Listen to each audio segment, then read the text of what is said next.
ఆ మధ్యన రూ. 1 పడిపోయినటువంటి మదనపల్లి మార్కెట్‌లో రూ. 1 పడిపోయినటువంటి టమోటా కేజీ ఇప్పుడు రూ. 50 మదనపల్లెలో. ఇక్కడికొచ్చేటికి రూ. 60, 70 పలుకుతుంది. బెజవాడ, గుంటూరులో ఏంటంటే శనగ చట్నీతో పాటుగా అంటే శనక్కాయ చట్నీ చేసేవాళ్ళుంటారు. శనగపప్పుతో చట్నీ చేసేవాళ్ళుంటారు. దాంతో పాటు కంపల్సరీగా అల్లపు పచ్చడి ఉంటుంది. అది టమోటా పచ్చడి. ఆ గుంటూరులో అయితే టమోటానే ప్యూర్‌లీ. అదే విజయవాడలో అయితే గనక అల్లంతో చేసినటువంటి పచ్చడి ఉంటది.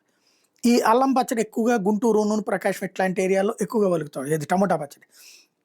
దాంతో టమోటా మస్ట్. టమోటాలు నిరంతరం కొనాలి. ఇక్కడ రేట్లు విపరీతంగా పెరిగిపోయి ఉన్నాయన్నమాట. దాదాపు ఇప్పుడు అక్కడే రూ. 50 అంటే ఇక్కడ రూ. 72 దాకా పలుకుతుంది. ఓవరాల్‌గా చూస్తే రోజుకి 100-200 టన్నులు మాత్రమే ఒక అమ్మకానికి వస్తున్నాయట. మదనపల్లి మార్కెట్‌లో కిలో గరిష్టంగా రూ. 66, కనిష్ట ధర రూ. 25 పలికింది. తర్వాత ధరలు తగ్గుతూ రూ. 35కి చేరుకున్నట్టు. మళ్ళీ ఈ నెల 12 నుంచి పెరుగుతూ వస్తున్నాయి. శుక్రవారం 102 టన్నులు వస్తే నాణ్యమైన టమోటా గరిష్టంగా కిలో రూ. 50 దాకా పలికింది. రెండో రకం టమోటా కనిష్టంగా రూ. 28 పలికింది. మొలకల చెరువు మార్కెట్‌లో 128 టన్నులు వస్తే కిలో రూ. 46 పలికింది. పొగమంచు కారణంగా టమోటా పంట దెబ్బతినడంతో దిగుబడి తగ్గిపోయింది. ఢిల్లీ, కలకత్తా తదితర ప్రాంతాల వ్యాపారుల రాకతో డిమాండ్ పెరిగి టమోటా ధర పెరిగిందని వ్యాపారులు చెప్తున్నారు.